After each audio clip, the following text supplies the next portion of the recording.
Irmãos, sempre que paro para relaxar e ver as notícias sobre como anda o Brasil, principalmente ao cair da tarde, eu sou um assíduo do programa Os Pingos nos Is, embora seja um pequeno momento de repouso para que o meu corpo e a minha mente, as ideias sejam colocadas no devido lugar, um momento de relaxamento, eu sou obrigado a admitir que eu não estou encontrando paz e descanso na minha alma.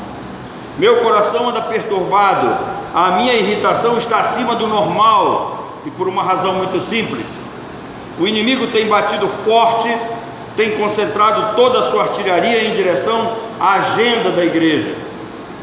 E já disse várias vezes para vocês aqui que a revolta dos políticos de esquerda, dessa agenda de esquerda, não é por causa do presidente. O presidente vai passar, mas é por causa daquilo que ele crê, daquilo que ele prega, daquilo que ele ensina, daquilo que ele defende, no caso, a agenda da igreja. Então o inimigo tem batido forte, o inimigo tem colocado na nossa direção toda a sua artilharia, e ela é pesada contra a agenda da igreja. Os ataques são os mais abertos e descarados possíveis a cada dia. As manchetes mostram uma triste realidade que nós estamos vivendo no Brasil. Esse mundo não oferece paz. Nós não estamos em paz, nós não estamos seguros. Eu acabei de chegar aqui e saber que os meninos foram assaltados hoje aqui, o Nasa e a Sandy, levaram todos os dólares dele. Perdeu dólares, perdeu o celular, levaram tudo. E a Sandy está extremamente preocupada o que pode acontecer com a carteira de identidade dela nas redes sociais. Terrível isso. Nós não estamos seguros, não há segurança, e a cada dia que passa os seres humanos são menos confiáveis a cada dia. Nós não confiamos uns nos outros. Há um desespero nato expresso na vida humana, na terra. Viver está sendo chato e irritadiço, principalmente para os crentes. Os falsos mestres falam de prosperidade e riqueza, e a grande maioria da população que se diz evangélica acredita nisso e embarca nessa onda. As falsas igrejas pregam paz e vitória. Preste atenção, todas as vezes que você vê uma igreja por aí dizendo que esse mundo vai melhorar, que as coisas estão melhorando, que Deus vai abençoar sua casa, que tudo vai sair certinho, eu não creio nisso não. O apóstolo Paulo escreve aos Tessalonicenses e diz assim: quando os homens falarem de paz na sociedade, se preparem, porque vem problemas e vem guerra. A realidade é outra. Nós estamos vivendo um período crítico, pleno de desespero. Isso me faz lembrar o apóstolo João. João, no Apocalipse, quando ele olha para a situação da sociedade a qual ele vivia, exilado na ilha de Patmos, com todos aqueles problemas, e ele olha para dentro da sociedade, ele vê que não há nenhum homem capaz de resolver os problemas sociais, e principalmente não há nenhum homem com capacidade de levar as pessoas a um final feliz. Então João se desespera e ele começa a chorar. E quando João se desespera, vem um anjo e diz: não se desespere, João, pare de chorar. Eis que o leão da tribo de Judá, a raiz de Davi, ressuscitou para vencer o mundo, tomar o livro da história humana nas suas mãos e lhe desatar os selos.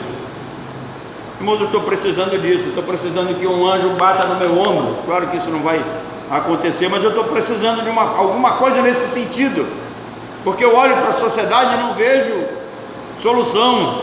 Eu vejo uma sociedade em desespero. A nossa música está cheia de desespero. E pasmem, eu vejo pessoas se dizendo crentes, lamentando aí o que aconteceu ontem, né? Parece que tem alguns irmãos que amam uma sofrência. Isso é terrível. Mas a nossa música está cheia de desespero. O nosso cinema está cheio de desespero e de violência. A nossa política está cheia de desespero. A nossa economia se arrasta em meio ao desespero. As nossas relações são cada vez mais difíceis, frias e desesperadoras. Nós estamos com medo uns dos outros. Hoje em dia eu chego com pastores, uns amigos meus, os caras não sabem mais como cumprimentar. O cara não sabe se dá a mão, ou se fecha a mão, ou se coloca o cotovelo. As pessoas estão com medo umas das outras. Parece que todos nós somos um corona ambulante, né? Que vamos contaminar por aí. Hoje, pessoas passam a mão no cabelo e passam a mão no álcool, né? Bota a mão no bolso, passa a mão no álcool. Toca numa outra pessoa, passa a mão no álcool. Deixa eu dizer uma coisa para você: esse álcool não vai proteger você de nada, não. Nunca protegeu, tá? Os estudos científicos estão aí. Álcool, máscara, tudo isso é balela, é papo furado. E o mais crítico com relação a isso, o Oscar está aqui, conversa com ele que ele sabe tudo sobre isso. Só não pode postar, né, nos grupos dele. Está aí. As pessoas estão com medo umas das outras. A nossa justiça, ela é fria, partidária, calculista, levando a população à insegurança e o desespero. Quem confia na justiça brasileira? É desesperador ver a nossa Suprema Corte fazendo politicagem, mentindo descaradamente para a população, quando diz que as zonas eletrônicas são seguras e são invioláveis, e que o TSE tem as melhores intenções possíveis para o nosso país, principalmente para a igreja. Olhem o mundo, em todos os lugares onde a esquerda assumiu, a igreja foi perseguida. Em todos os lugares aonde esses grupos revolucionários de esquerda assumiram, as igrejas estão sendo queimadas, as pessoas estão sendo mortas.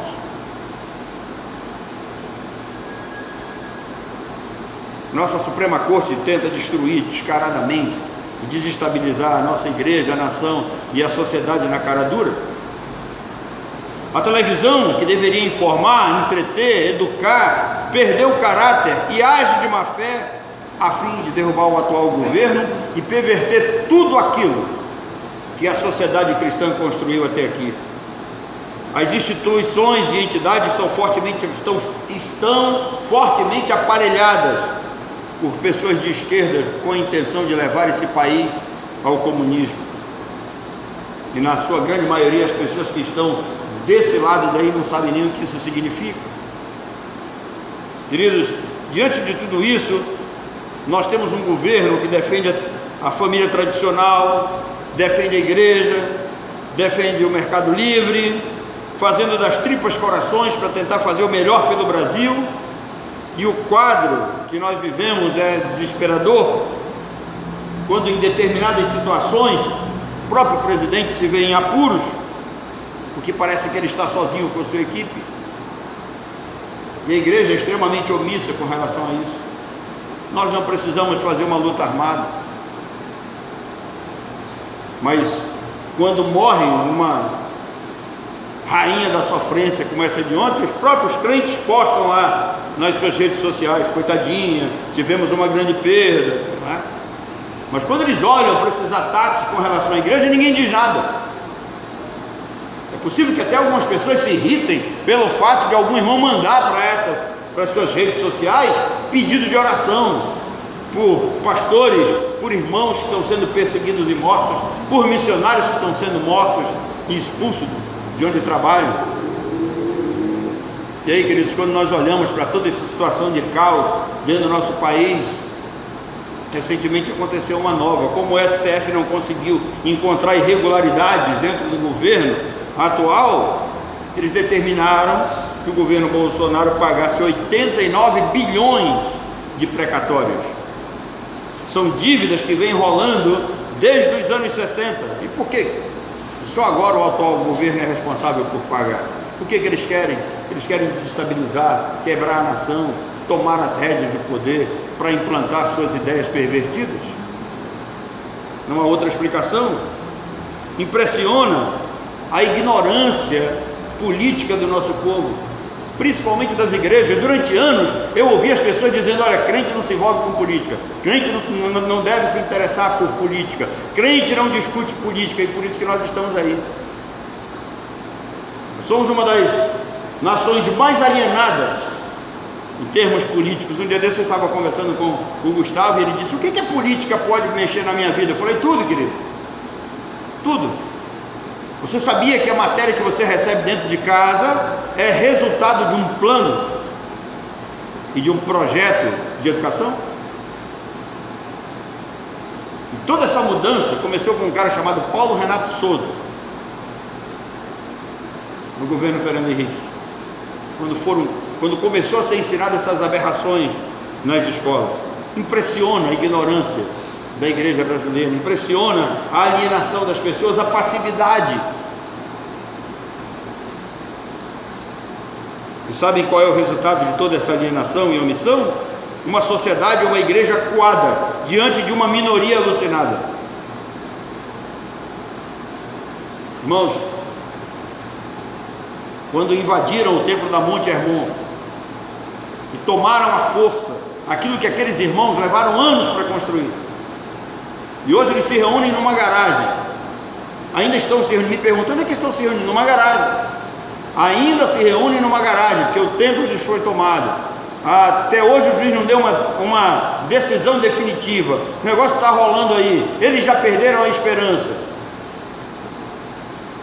E nenhum dos pastores e líderes procuraram o pastor Itamar para saber o que verdadeiramente tinha acontecido. A maioria diz: isso não é problema nosso, eles que se virem. Mas o apóstolo Paulo diz que nós devemos entender que nós somos membros uns dos outros, nós somos um só corpo em Cristo. Então, queridos, o resultado dessa alienação foi o que aconteceu com o jogador de vôlei Maurício. Ele falou uma frase e ele foi linchado por uma minoria que quer dominar, que quer empurrar as suas ideologias nas nossas cabeças.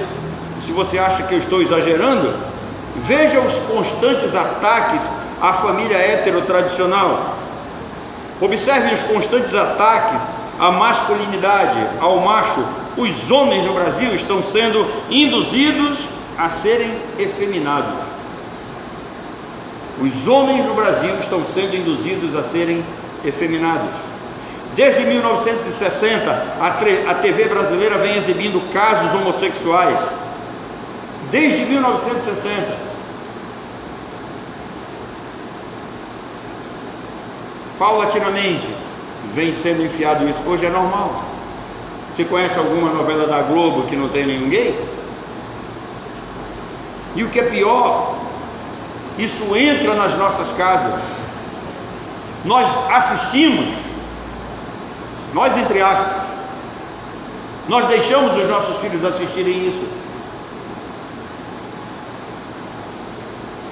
Quantas aberrações têm acontecido? Nos Estados Unidos, semana passada, uma menina foi estuprada por um garoto de saia. Vejam o perigo. Nossos filhos, nossos netos, nas escolas, como se já não bastasse a droga e a violência do lado de fora, agora nós temos que nos preocupar com aquilo que acontece dentro dos banheiros e com aquilo que também acontece dentro de sala, com pedagogos pervertidos, professores rendidos ao socialismo. Socialismo e comunismo é a mesma coisa, queridos. Irmãos, os homens no Brasil estão sendo atacados. Os homens estão sendo trabalhados ao longo dos anos para serem efeminados. Preste atenção, o homem não faz parte de uma sequência de processos aleatórios e evolutivos.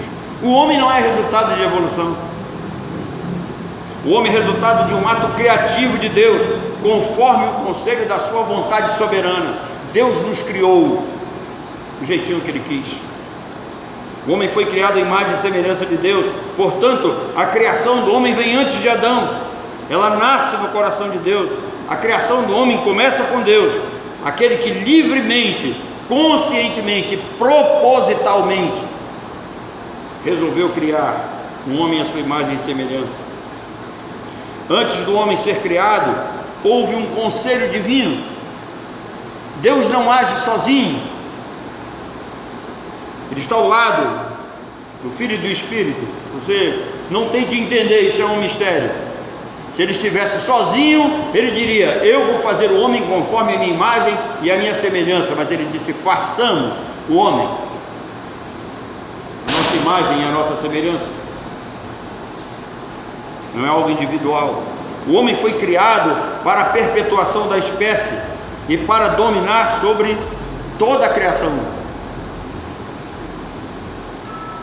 O homem foi criado para a perpetuação da espécie. Um dia eu estava vendo uma palavra de um homem um homossexual, que é o único que eu cheguei a respeitar talvez na vida, chamava-se Clodovil.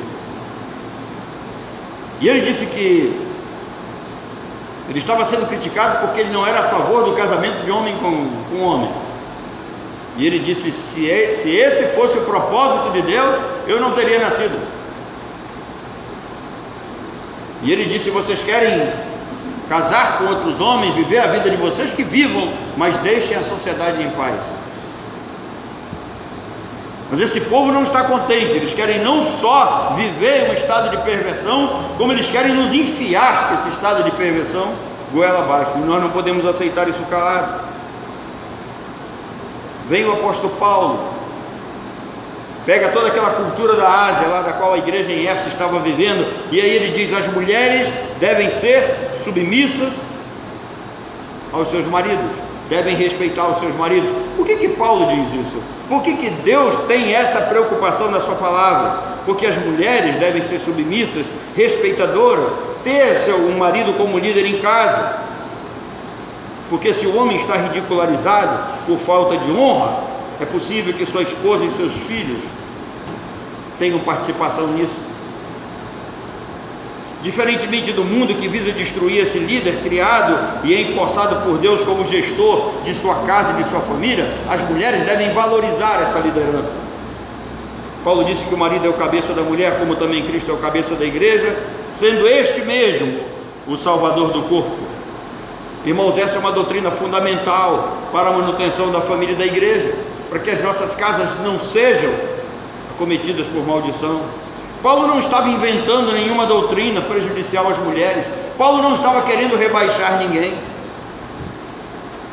Não pense nisso. Talvez algumas mulheres pensem que Paulo estava querendo menosprezá-la. Não, o apóstolo Paulo só estava reafirmando e repetindo aquilo que Deus havia dito lá no Éden. Depois da queda, o teu desejo será para o teu marido e ele te governará. Está escrito. Agora, nós não podemos esquecer que a igreja, ela foi e ela está sendo edificada sob o ensino dos apóstolos. Cristo escolhe os apóstolos e dá a eles autoridades para que eles deixem as doutrinas nas cartas necessárias para nós seguirmos. Paulo estava doutrinando a igreja em Éfeso, a fim de que essas ideologias de uma sociedade pervertida não corrompessem os bons costumes daquela igreja. Mulheres sejam submissas, aceitem o líder que Deus estabeleceu no âmbito familiar. A mulher espiritual, cheia do Espírito Santo, ela reconhece que a liderança do seu marido não é apenas uma ordem divina. A mulher espiritual, cheia do Espírito Santo, ela sabe que a liderança do seu marido é reflexo da liderança de Cristo em relação à igreja.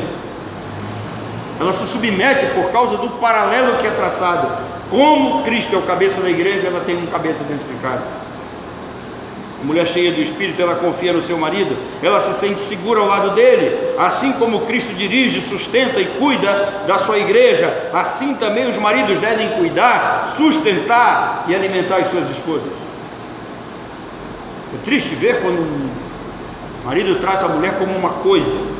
A mulher sábia, a mulher espiritual abre espaço para essa liderança do esposo, ela coopera para isso. Um dia eu ouvi de um pastor chamado Francisco Ojeda, Seminário Palavra da Vida. Ele conta uma história que o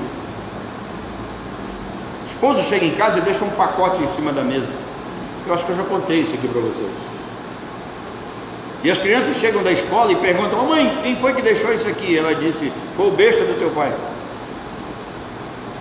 Qual é a lição que ela passa para os filhos? Os filhos ouviram e disseram: meu pai é um besta. Minha mãe que falou. Lares destroçados. Não é só falta de liderança, é falta de submissão também à liderança. Nós estamos vivendo problemas terríveis. A mulher espiritual sábia faz do seu marido um bom líder, assim como a igreja o é para Cristo. Ser macho está ficando fora de moda. ser macho hoje no Brasil é sinal de grosseria e de violência. Em nenhum momento a Bíblia disse isso. Quando eu estava no seminário, eu sempre dizia para os meus alunos: o cordeiro tinha que ser o quê? Macho. Por que os homens estão sendo atacados? A masculinidade está sendo destruída e banida da nossa sociedade. Os jovens estão sendo induzidos a serem delicados. O marxismo cultural está efeminando os homens no Brasil, com a ideia de que ser macho é ser violento, é ser agressivo, é ser feminicida. Em nenhum momento das Escrituras você vai encontrar algum tipo de recomendação ou direção para que os maridos sejam agressivos, mal educados, violentos. Pelo contrário, o crente, ele é um homem polido. Sabe que é um sujeito polido? Sujeito educado, sujeito que sabe falar, sujeito que não precisa brigar, sujeito que não precisa gritar para ser ouvido. A sua voz já causa impacto, a sua voz faz com que ele seja respeitado. O Senhor Jesus não precisa gritar com ninguém. Ele diz: as minhas ovelhas ouvem o quê? A minha voz. Se as esposas não ouvem a voz do marido, é porque ele não é um bom líder e ao mesmo tempo ela não é submissa a ele. Queridos, com isso os homens estão deixando de ser macho. Paulo ordena aos coríntios, se você ler 1 Coríntios 16:13, o apóstolo Paulo diz assim: portai-vos varonilmente.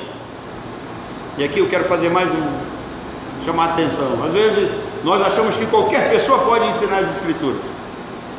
Você pega esse texto em português, e aí, portai-vos varonilmente. O que é portar-se varonilmente? Será que é como um nacionalista? Conservador? Vocês lembram de quando nós estudávamos, nós cantávamos o hino nacional na porta da escola? Sermos seres varonis? Não é isso que Paulo está dizendo, não. O texto original no grego traz uma palavra grega chamada andris,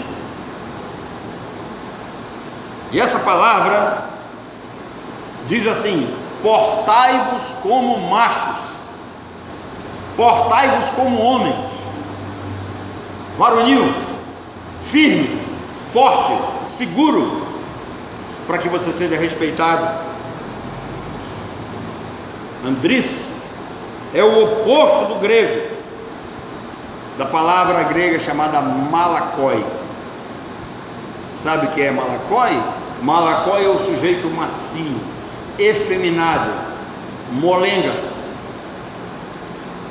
que ninguém respeita.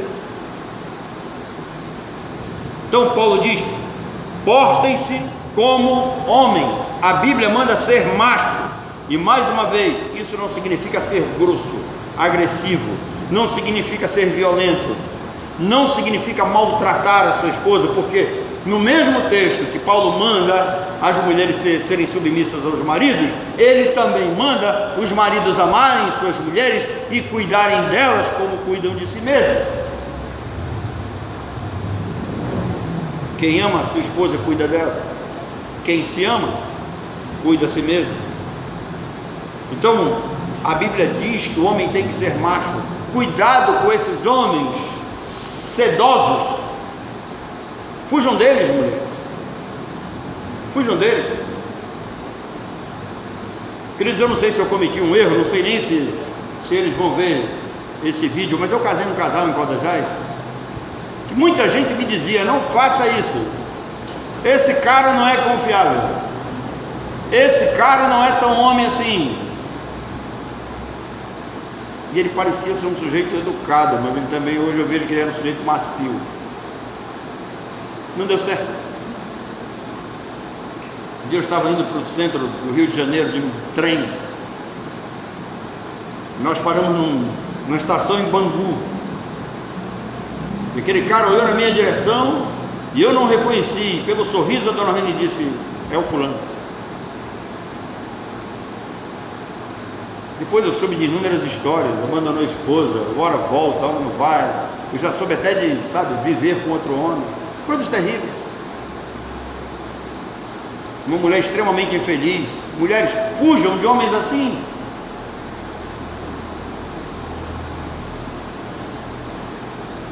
Lamentável. Então os homens de hoje estão sendo doutrinados para não serem machos. Agora, olhem o homem na Bíblia. Quem é o homem na Bíblia? Quem é esse macho na Bíblia? Ele é um sujeito forte. E o que ele faz? Ele protege a sua família, ele cuida da sua família, ele alimenta a sua família, ele sustenta a sua família, ele se coloca entre os animais ferozes para livrar a esposa e os filhos.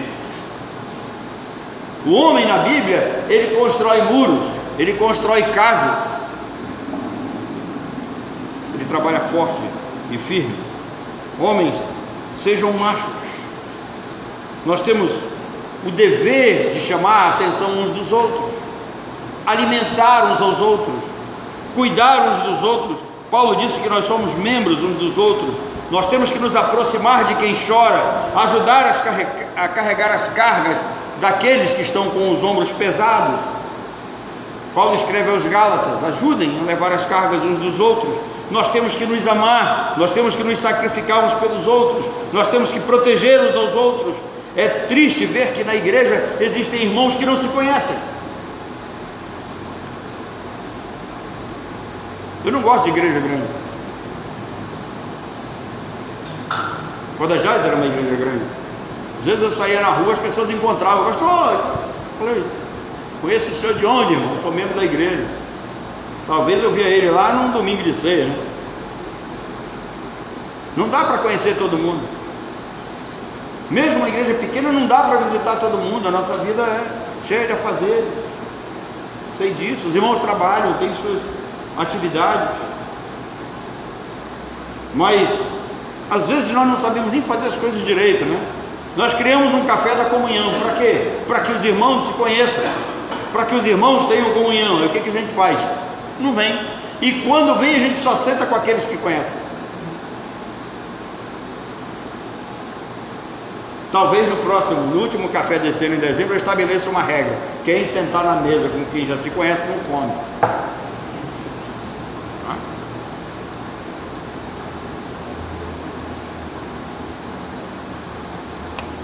Irmãos, o que fazer diante de tudo isso?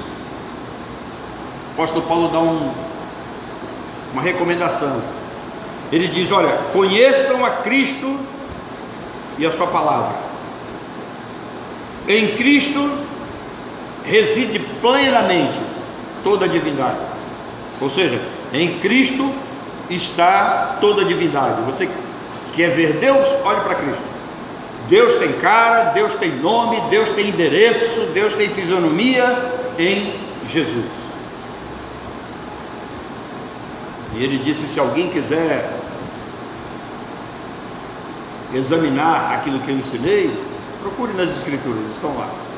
Examinar as Escrituras, porque nelas estão contidas as palavras de vida eterna. O apóstolo Pedro diz que antes de qualquer coisa, no nosso crescimento secular, ele diz: antes crescei na graça e no conhecimento de nosso Senhor e Salvador Jesus Cristo. Nele nós encontramos toda a sabedoria do alto. A palavra dita por ele deve ser lâmpada para os nossos pés e luz para os nossos caminhos. Ainda dá tempo? Eu creio que ainda dá tempo de nós mudarmos as coisas em casa. Se você entende que isso é palavra de Deus para a melhoria das nossas casas e das nossas famílias e para a retirada de algumas maldições, homens, vamos assumir nossos papéis. Vamos ser firmes, vamos ser fortes, vamos proteger, vamos alimentar, vamos cuidar, vamos amar. Irmãos, eu estava num local um dia e